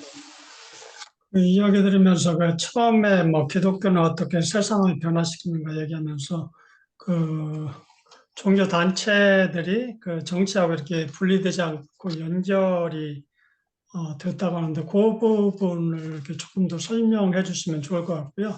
그게 잘 이렇게 안 다가오는 연결됐다고 하는 어렴풋이는 뭐 그런가 보다 하는데 구체적인 부분이 좀 궁금하고요. 음. 또 한 부분은 선생님 저기 루터교 쪽에 계시죠? 네. 예. 요즘에 공부하면서 한 가지 이렇게 좀 발견한 것 중에 하나가 루터교 쪽에 뭐 17세기 교의학인가 거기에서 뭐 계속적 창조 나오고 또 판넨베르그도 이제 과학하고 이렇게 연결지어 갖고 신학을 이야기를 하더라고요. 그런 거 보면서 루터교 쪽이 이제 그런 쪽이 이제 강한가 보다 그런 생각이 좀 들고 그런 것들이 지금 현재까지도 계속 이어져 오고 있는지 어떤 신학으로 과학을 풀고 설명하고자 하는 그런 부분들. 또 한 가지는 이제 선생님 책 제목이 이제 공공신학의 눈으로 본 성경, 그렇게 얘기했는데, 그런 생각이 들더라고요. 좀 이제 뭐 서울신대 그 사건, 또 뭐 합신 그 내용도 이제 그 떴는데, 뭐 아시겠지만은 뭐 합신 쪽이 창조과학하고 이렇게 조인해 갖고 학교 뭐 그걸 뭐 들어야지 이렇게 되는 그런 부분들 또 서울신대 교수도 뭐, 뭐 궁극적인 건 그건 아니지만 여튼간 뭐 창조과학 뭐 반대했다는 그런 측면 때문에 이제 밀어내려고 하는 그런 측면 보면서 기독교인이 공공신학의 눈으로 이제 성경을 봤다고 할 때 과학적인 부분도 이제 공공에 대한 부분이 공공 일반 이제 과학적으로 밝혀진 내용들을 받아들이고서 이제 그걸 이제 어떤 신앙이나 이런 걸로 들어가야 될 텐데 그게 아니고 이제 근본주의 또 뭐 이렇게 창조과학이 이제 그게 이제 신학하고 꽉 묶이니까 이제 옴짝달싹 못하고 네. 그걸로 밀고 다른 사람을 밀어내가는 그런 측면을 보면서 참 어렵고 또 공공신학으로 이렇게 본다고 했을 때 그런 부분들이 맞을까 그런 생각을 좀 해보게 됐어요. 예, 예. 네. 일단 쉬운 것부터 제가 답변을 드리면 책 제목이 성경으로 본 공공신학이 아닌 거죠. 그 말은 뭐냐면은 성경에는 공공신학이 담겨 있지 않아요. 제 주장은. 그 성경에는 의학도 담겨 있지 않고요. 성경에는 과학도 현대과학이 담겨 있지 않고요. 현대 민주주의 논의도 담겨 있지 않습니다. 그러니까 성경에서 그걸 찾으려고 하면 안 돼요. 사실은. 그래서 그거는 범주의 오류고 역사적인 오류입니다. 그렇죠? 근데 그렇다고 해서 그러면 성경이 말하고자 하는 것만 말한다라고 할 우리가 소위 성경이 가라고 할 때 가고 멈추라고 멈춘다. 그 말은 한편으로는 또 다시 오류가 생길 수가 있거든요. 근데 제가 지금 그래서 하고자 하는 거는 이 신학의 약간의 조금 더 과하게 하면 패러다임 전환인데 지금까지 우리가 했던 모든 신학은 여러분들이 이제 신학 논문을 보면 알겠는데 뭐 안셀무스가 됐건 칼뱅이 됐건 웨슬리가 됐건 바르트가 됐건 바빙크가 됐건 신학의 전통의 그 교부들부터 시작 종교개혁 그리고 현대까지 이르는 그 신학의 역사가 있고 성경 해석의 역사가 있습니다. 근데 그거를 기준으로 해서 우리 시대에 적용하는 거예요. 지금 우리의 기후위기, 그리고 인구절벽, 러시아 우크라이나 전쟁, 이런 거에 대해서 성경은 뭐라고 얘기할까? 우리가 그렇게 적용을 하죠. 그러면 논문 같은 거 보면 예를 들어서 바빙크의 뭐 예정사상과 하나님의 이방인의 선교 뭐 이렇게 나온다고 하면은 바빙크의 예정 교리가 한 4분의 3이고 나머지 결론 부분에 그럼 어떻게 이방인 선교할 것인가 뭐 이렇게 적용이 나와 있어요. 이게 모든 신학의 패턴이잖아요. 우리 학문의 패턴이. 그러니까 그건 뭐냐면 신학이 있고 그것을 우리 사회에 적용하는 거잖아요. 이걸 applied theology라고 하죠. 응용신학, 적용신학. 근데 공공신학은 그렇게 하면 안 된다는 게 사실 첫 번째예요. 뒤집어서 지금 우리나라 사교육 문제가 심각하고 혹은 기후위기가 심각하고 지금 이스라엘과 저기 하마스가 전쟁하고 있고 이 상황에 대해서 이 현재 문제를 성경은 어떻게 응답할 수 있을까를 거꾸로 물어보는 거예요. 그러면 현장이 멈춰 있고 이거에 대한 리스판스는 성경은 뭐라고 얘기할까? 물론 성경은 오래전 텍스트지만 이미 인류 역사에서 혹은 하나님의 계시로서 우리에게 어떤 해명과 답을 줄 수 있다는 어떤 기대를 갖고 있는 거죠. 그 말은 뭐냐면은 뒤집어서 지금 우리의 상황, 우리의 현재 이슈를 갖고 성경은 뭐라고 얘기하는지 물어봅니다. 저는 의학도 똑같다고 생각해요. 의학은 그러니까 성경에서 어떤 원리를 끄집어가지고 의학에 적용하자. 이거는 전 되게 안 좋은 고대 의학을 우리가 배워서 뭐 하겠어요. 성경이 의학이 있다고 한들 혹은 성경에 무슨 공학이 있고 성경에 과학이 있다고 하는데 이걸 우리 시대에 적용하면 무슨 의미가 있어요. 2000년 전 과학 공부해서 뭐 하겠어요. 그렇게 하지 말고 어떤 의도가 있든 공학이 있든 과학이 있든 혹은 정치가 있든 다양한 우리 현대 이슈가 있는데 이 이슈에 대한 해안과 지혜를 우리는 성경을 통찰해서 끄집어낼 수 있잖아요. 이제 그런 방식으로 저는 하는 게 맞다고 생각 들어요. 과학도 마찬가지라고 생각해요. 성경에 이런 그 2000년 전 고대 이스라엘 사람들이 갖고 있는 과학관을 우리가 가질 필요는 없잖아요. 하지만 현대 과학이 갖고 있는 오만함과 혹은 지적 사기와 이런 것에 대해서 성경이 통찰과 지혜를 줄 수는 있죠. 저는 그렇게 가는 게 맞다 생각하고 그런 의미에서 성경으로부터 과도한 메시지를 뽑아내는 거는 오류가 범할 수 있다. 이런 거 굉장히 조심해야 된다. 저는 그런 의미에서 이 책 쓸 때 처음부터 성경에는 민주주의 없습니다. 세속화 없습니다. 다원주의 없습니다. 공공성 더더욱 없습니다. 그래서 성경으로부터 그걸 뽑아내면 참 이상한 괴물이 나온다. 그렇게 하지 말고 공공신학, 오늘날 공공신학이라는 담론이 이렇게 있는데 이것을 성경에서 뽑아내기는 어렵지만 어떻게 이거를 유기적으로 연결시킬 수 있을까를 보고 성경의 어떤 2000년, 그러니까 1500년 넘게 그 흘러온 다양한 성경의 다원적 목소리에서 이 부분을 한번 연결해 보자고 하는 거지 이게 성경의 목소리라고 할 수는 없는 것 같아요. 그래서 그런 부분에는 겸손할 필요가 있다. 공공신학으로 읽는 성경은 성경의 메인스트림도 아니고 성경의 핵심 내용도 아니다. 저는 그렇게 주장해요. 일부일 뿐이다. 하지만 그 일부분도 성경의 하나의 중요한 텍스트이기 때문에 그걸 한번 이렇게 빗대어서 설명하는 게 맞는 것 같고요. 과학 같은 것도 마찬가지인 것 같아요. 뭐 성경의 어떤 한 특정 부분을 갖고 현대과학하고 연결시키는 거는 저는 굉장히 성경의 목적하고도 맞지 않고 하나님께서 우리에게 두 개의 책을 주셨잖아요. 성경을 통해서 구원을 이루는 길이고 자연이라는 책을 통해서 하나님을 더 창조 세계를 밝히는 건데 이걸 합쳐버려가지고 이상하게 하면 안 되는 것 같고요. 그런 게 이제 근데 여전히 어렵죠. 그건 여전히 해석학이라고 하는 중요한 중간 고리가 필요한 것 같고요. 그 해석학을 어떻게 하느냐가 핵심인 것 같아요. 예, 제임스 헌터 책은 제 기억으로는 그 그러니까 모든 기독교는 현대 사회에서 어떤 방식으로든 권력과 상호작용을 맺게 돼 있는데 자기네들은 정교 분리라고 얘기하는 그 순간조차도 정치를 이용하고 권력과 관계를 맺게 돼 있다. 그 권력이란 것은 이게 권력이야라고 하지 못할 만큼 우리 사회 전방위적으로 스며들어 있다라고 하는 게 그 책의 핵심이고 권력으로부터 벗어날 수 있는 길이 있다고 착각하지 마라고 하는 게 경종이에요. 그 책은 굉장히 이제 얘기하고 그래서 이제 우파 기독교나 좌파 기독교나 다 권력을 이용해서 자기의 어떤 세를 어떻게 확장시켰는가를 지적하고 동시에 자기는 권력과 상관없다고 하는 세세례파도 지적하고 비판함으로써 그런 허상은 환상은 깨야 돼라고 얘기하는 셋 다 까는 그 되게 전반부는 한 절반 정도는 뭐 다 비판하는 그 사회학적으로 분석하는 과정이고요. 또 하나는 조금은 그래서 더 약간 회의적인 건데 그래서 권력이 중요해. 권력 없이 기독교가 뭐 하겠다는 생각 절대 하지 마. 이런 메시지도 있어요. 그러니까 소위 기독교가 사회를 변화시킨다고 했을 때 그 변화시킨 건 다 대부분 권력을 이용한 거였다는 분석이에요. 권력 없이 그렇게 되지 않았다.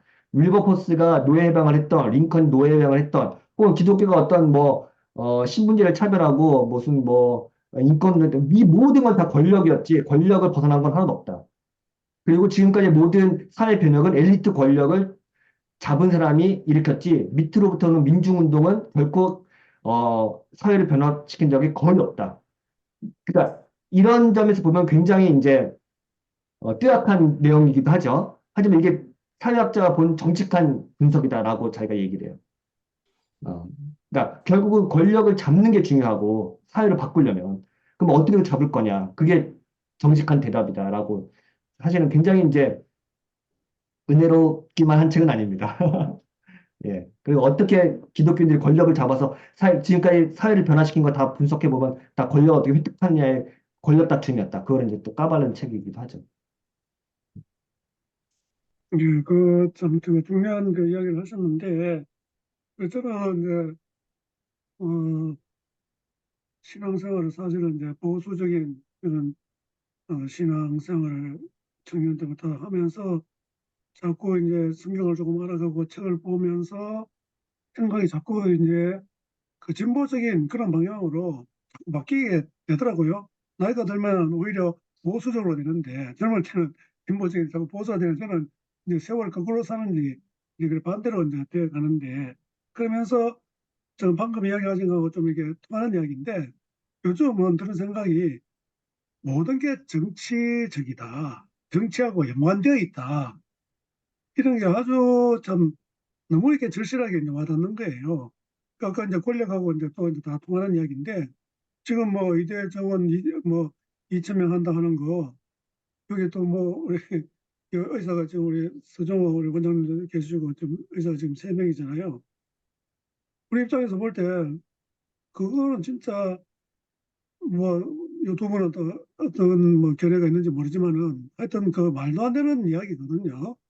그 시간도 많이 필요하고 연구를 하고 그래가지고 이제 또 많은 사람의 의견도 이렇게 종합하고 이렇게 이제 컨센서스가 이루어져야 되는데 지금 그 막 밀고 나가니까 그 지금 이제 의학에서 요구하는 게 그렇게 된 근거에 대한 정확한 자료 그 뭐 했다고 하는데 그것 좀 내놔봐라. 지금 이제 그런 이제 요구를 하고 있잖아요. 제가 볼 때 그거 별로 없을 것 같아요.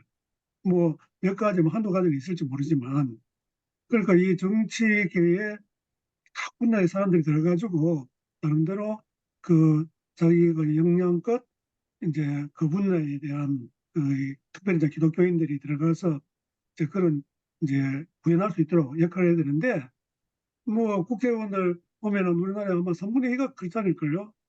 잘은 모르지만 근데 이게 대학 가는 거 보면은 엉망으로 되어 가니까 이게 우리의 성경적인 어떤 신앙하고는 동떨어진 이제 그런 이제 삶을 살고 있다 이렇게 이제 볼 수가 있고 그 다음에 이제 공공신학이 자꾸 이제 대두된 것은 뭐 배경이 뭐가 있는지 제가 잘 모르지만 우리가 이제 우리 개인적으로도 보면 처음에는 개인적인 그런 신앙, 그다음 뭐 기복적인 그런 신앙 이렇게 이제 하다가 자꾸 이제 신앙이 이제 성숙해지면은 자꾸 이제 외부에 이제 눈을 뜨게 되잖아요. 그리고 결국은 이제 성경도 이야기하는 것이 예수님이 뭐 말씀하시는 것도 한마디로 얘기하면 이제 이웃 사랑인데 그 핵심을 자꾸 이제 벗어나니까 자꾸 내중심적으로 이렇게 나가는 이런 그 양태가 이 사회에 많은 오히려 악영향을 미치는 신앙을 가지고 있다 하면서도 악영향을 미치는 이런 모습들이 많다 보니까 나름대로 이제 그렇게 또 연구하고 또 신학을 이게 또 개발해 나가는 거 아닌가 하는 이런 좀 생각이 좀 들기는 들어요. 그런데 실제 들어가서 조금 이게 책을 봐도 목소리가 좀 다양하고 너무 이 현실이 좀 복잡하고 또 어렵기 때문에 뭐가 이게 간단하게 그 이야기할 수 있는 이제 그런 것은 아니다. 이런 좀 내 생각은 합니다. 그러니까 우리가 아까 짐 밀리스도 뭐 과거의 생각하고 지금은 좀 달라지고 했다는 이제 그런 생각이 자꾸 이제 변화가 있잖아요. 그게 아마 현실의 어떤 그런 문제를 자꾸 이게 접하면서 그런 걸 또 이렇게 실험을 해보면서 아 이건 아니구나 해가지고 자꾸 이제 생각이 바뀌는 뭐 이런 것도 많이 있을 거고 뭐 다양한 뭐 이유가 아니겠습니까? 예. 우리 서 원장님 좀 중간에 들어오셨는데 좀 이야기 좀 해보시죠. 그 아이 같은 그런 그 복음의 신앙이 좀 성숙한 모습으로서 이렇게 사람들에게 이렇게 나아가고 이스라엘 백성들에게 하나님이 요구한 것이 너희 옆에 있는 바로 이제 그 좀 좀 천한 사람들 다 외지에서 이주해서 온 그런 사람들 또 우리 같이 보면은 이제 이제 외국인들 있잖아요. 외국인들을 있는 사람들 너희들이 왜 그러냐면 그들을 소홀히 대하지 말고 잘해줘라. 왜냐하면 너희들도 똑같이 타지에서 나그네처럼 너도 이렇게 그 포로를 끌려가지고 너희들도 있지 않았는가. 그러면서 계속해서 그걸 기억하라 하면서 바로 너희 주변에 있는 바로 이렇게 소외된 그런 사람들을 신경 쓰고 사랑을 베풀고 도와주라. 그리고 너희들이 이제 했을 때 너희 그 지경에 있어서 그 뭐 이렇게 뭐 안 좋아서 이렇게 뭐 질병이나 뭐냐 가난해서 뭐 이렇게 뭐 추위로 해서 죽은 사람이 있으면 너희 책임을 바로 너희들한테 묻겠다. 막 그런 경고도 하면서 바로 우리들이 있는 책임이 뭐냐. 바로 우리 지역에 있는 그런 먼데 선교만 생각한 것이 아니라 우리 바로 가까이 주위에 있는 그런 분들에 대해서 관심을 가져주고 더 이해해주고 막 그래야 되지 않겠는가. 근데 이 사회가 참 이상하게 악해져서 그 선한 사마리아법이 뭐냐면 이 죽어가는 사람 아픈 사람들을 외면하고 가버리면은 그 사람한테 그 사람한테 이렇게 그 범죄 행위다. 그래서 요구하잖아요. 근데 우리나라는 이 환자를 죽어가는 환자들을 그냥 놔두면 다 죽으니까 이제 치료를 막 한단 말이에요. 의사들이 치료를 해가지고 진짜 선한 사마리아처럼 이제 살 가능성은 별로 없지만 그래도 이제 100명 중에 1명, 2명 살까 말까 하면서 열심히 한단 말이에요. 근데 결국은 죽었어요. 그러면 그 책임을 다 의사가 뒤집어 써야 되고 벌금 1억 원, 2억 원, 10억 원, 11억 원 막 엄청난 돈을 그저 살렸는데도 11억 원을 물어냈어요. 왜 이런 큰 수술을 해가 자기를 살려냈냐고. 그 엉뚱한 상황이 지금 우리나라의 지금 모든 그런 상황들이 아니 그냥 의사들을 다 그냥 죽이는 그런 그 법관들 그런 그 선례들이 너무 판을 막 선례들이 있으면은 이 그다음 판례들은 그쪽에 이렇게 쏠려가지고 이 판례가 있기 때문에 막 밀려가거든요.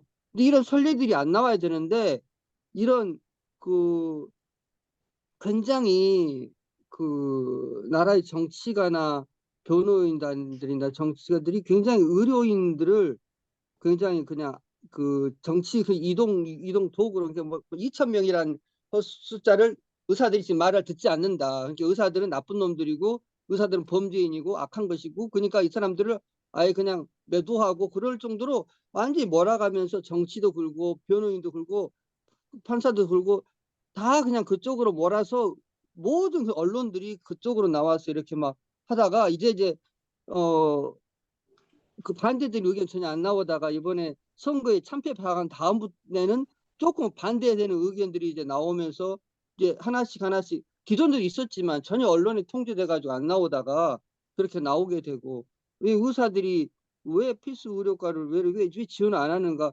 그 과들을 다 그냥 정부에서 아예 그냥 의사들을 구속시켜버리고 아유 뭐 이렇게 뭐 소아과에서도 뭐 이렇게 환자들을 보는데 이 약의 부작용이 있어요. 신생아 죽어가니까 이 약을 미국에 있는 약 쓰지 말고 유럽에 있는 안전한 약을 좀 쓰게 해주라 그랬더니 그냥 구속해버리잖아. 다 너희들 때문에 잘못한 거다 해가지고 구속시켜버리고 그럼 미국에 대한 그 약에 대한 것도 언급도 안 하고 미국에서는 보상을 1억 원씩 보상해줬는데 신생아들을 우리나라는 그걸 요구했더니 그냥 말도 못 꺼내게 하고 미국 눈치만 보면서 그 모든 그 신생아실을 폐쇄시키면서 그 구속시켜버리고 나중에는 아무 혐의 없다고 풀려나게 되고 그러니까 그다음부터는 소아과를 아예 그냥 지원을 안 해버리게 되고 그 모든 그런 것들이 뭐냐면은 그 이상한 그런 세뇌처럼 의료 집단을 이상한 집단으로 몰아가면서 의료는 진짜로 그러거든요. 그 돈을 밝히는다 하면 의사 안 할 거예요. 돈을 밝힌다면 의사를 안 해. 왜냐하면은 그 많은 시간과 헌신도 하면서 자기가 돈을 이렇게 엄청 자기 돈을 쏟아부으면서 하는데 실제로는 그 돈을 안 주거든요, 나라에서. 그러니까 이상한 구조의 그런 의료 그 효과가 있는 거예요. 왜냐하면 100만 원이 들어가면 80만 원밖에 안 주거든요. 근데 그러다가 그것도 지금 80만 원, 70만 원밖에 안 주고 그러니까 하면 할수록 손해되는 구조의 그런 의료의 그런 잘못된 시스템이 그 변질돼 가지고 지금 그 지금 나라에서 하는 그런 것들이 기본적인 것들은 안 나타나고 이상한 모양의 것들로 해가지고 의료기를 아예 그냥 이상한 그 왜냐하면 외국에서는 지금 어떻게 하면 의료 수준을 높아서 숫자는 적더라도 더 많은 그 전문적인 그 의료들을 더 전문적인 그런 그 과학자로서 더 훈련시키고 1대1로 하면서 더 많은 사람들이 앞으로 연구자로서 발전시켜 나가려고 하는데 우리나라는 역으로 엄청나게 많은 숫자를 그냥 강의해가지고 의사들만 많이 만들어내려고 하는 그런 자기들이 그런 그 도움을 줄 수 있는 의사들만 많이 만들어내는 그런 잘못된 구조의 의사를 형태를 유지하는데 그러려면 우리나라 최하위권의 의사가 되어버릴 거예요. 지금 우리나라의 그 의료가.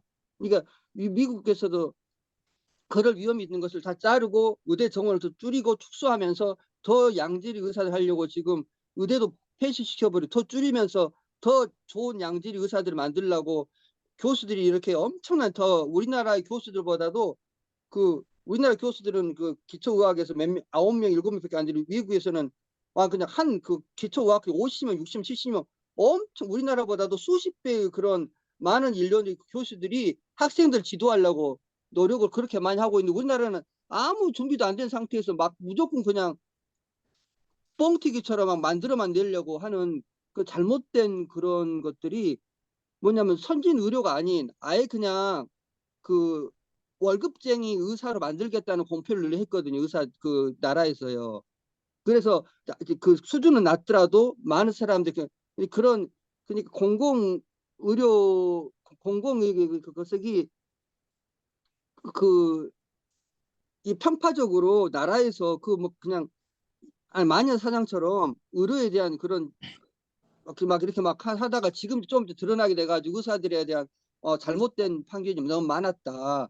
그래서 앞으로는 좀 그러지 않겠다는 어른도 많이 나오고 사람도 많이 나와가지고 조금씩 사람들이 이제 시야들이 의사 나쁜 놈에서 벗어나서 나라가 좀 잘못한 것이 있지 않나. 그래서 그 판사들이 그 나라에 시행한 것도 잠깐 보류시키지 않았나. 그래가지고 사람들이 많이 이해하게 되는 것도 있는데 이 서로 대화가 참 어려운 것 같아요. 서로가 이해관계가 그 서로 이해하면서 좋은 안을 만들어내는 과정이 우리나라가 좀 서툰 것 같아요. 그것이 너무나 그 서로 배려나 서로 이해하고 지금 의사 그 회장님도 약간 그 들어주면서 품으면서 하는 이 앞에 저 전에 그 전임 그 의사 회장이 잘하셨거든요. 그것을 품어주면서 들어주면서 타협하면서 잘했는데 나라에서 그냥 일방적으로 그냥 2천 명 때려버리니까 그냥 자기 그런 실수 인정하고 그냥 그만둬 버리면서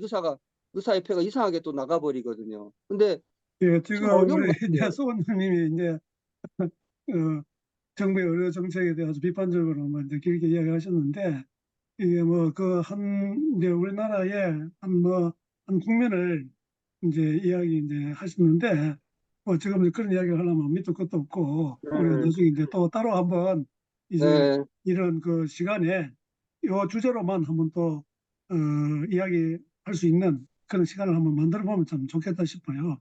사실 죄송합니다. 이제 저도 뭐 저는 뭐 사실 이 이제 기초의학을 하다가 그만두고 뭐 이제 또 목사하다가 선교사 하다가 지금 저도 야간 이제 당직 의사를 하고 있는데 그래서 저는 뭐 이게 그 임상의 어떤 그 현실을 잘 모릅니다. 또 알아봐도 어떻게 할 만한 어떤 그런 전혀 뭐 위치도 있지 않고 해가지고 그냥 뭐 이제 듣기만 하고 이렇게 있는데 그것도 아주 중요한 그 이슈이기 때문에 어, 우리가 한번 빠른 시일 내에 이제 그런 시간을 한번 가져보는 것도 괜찮겠다 이런 좀 생각이 듭니다. 그래서 그건 다음에 우리가 좀 이야기를 하도록 하고요.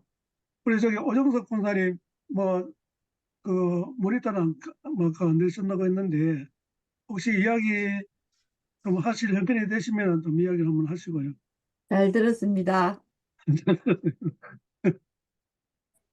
예, 우리 강명식 그 목사님은요 지금 저 미국서 이제 오셨는데 예, 지금 말씀하실 형편이 안 되는 것 같습니다. 시간이 벌써 이제 9시 32분입니다. 시간이 많이 돼서 사실 많이 아쉬운데요. 우리 아직도 우리 이제 선생님이 3번 더 하실 시간이 남았죠. 그죠? 예. 이제 한 반 했는데 앞으로도 3번 더 하고 나중에 또 기회 되면 다음 또 한 번 또 텀을 두고 한 번 더 모셔가지고 또 더 깊은 주제로 또 뭐 이야기할 수 있는 그런 뭐 시간도 이렇게 만들어 보는 것도 괜찮겠다 이런 좀 생각이 듭니다. 또 우리 선생님이 책들을 많이 이렇게 소개해 주셨기 때문에 우리가 그런 것을 또 이렇게 충분히 또 읽고 소화하고 그렇게 해서 우리도 좀 더 그런 지식을 좀 가진 다음에 나중에 이제 이야기할 때 더 깊이 있는 그런 이야기를 할 수 있지 않겠나 이런 좀 생각도 듭니다. 예, 오늘 뭐 하여튼 수고 많이 해주셔서 감사하고요. 오늘 우리 처음 어, 들어온 김종일 목사님이 한번 기도해주고 마치면 좋겠습니다. 네, 하나님 감사합니다. 우리 최경환 선생님을 통해서 공공신학에 관한 그런 좋은 강의를 들었습니다. 하나님, 우리가 이런 강의를 들을 때마다 우리의 그 준비나 또 참 우리가 이 세상에서 어떤 역할을 제대로 잘 감당하면서 살아가야 할지에 대한 그런 의식이 많이 빈약하다는 것을 새삼 느낍니다. 교회가 존재하는 그 목적이 이 세상에서 빛과 소금의 역할을 잘 감당하고 또 하나님의 나라를 이 땅에 이루어지도록 하는 그 기도를 우리가 늘 드리고 있는데 명목상에 아무 생각이나 내용이 없는 어떤 그러한 그 공허한 외침이 아니라 참으로 우리의 삶의 현장에서 그리고 이 나라에서 또 정치, 경제, 사회, 문화 각 부분에서 우리가 좀 더 구체적으로 어떻게 해야 할지를 참 이런 시간들을 통해서 지혜를 얻는 그런 귀한 시간이 되도록 인도하여 주십시오. 다시 만날 때까지 주님께서 우리를 지켜주실 줄 믿사오며 예수님의 이름으로 기도합니다. 네, 네. 아멘. 그 감사합니다. 광고 드릴 거는 원래 이제 계획했던 거하고 조금 이제 강의 일정이 좀 바뀌었습니다. 그래서 전 선생님이 이제 2주 뒤에 또 하시고 또 그렇게 이제 해서 조금 끝내고 또 다른 또 강의 그 계획되어 있는 거는 좀 이렇게 조금 시간을 좀 이렇게 딜레이 시키고 뭐 이렇게 조금 변경을 했으니까 나중에 또 이렇게 광고 올리겠습니다. 어쨌든 너무 감사합니다. 예, 네, 이제 네, 마치도록 하겠습니다. 감사합니다. 네. 감사합니다.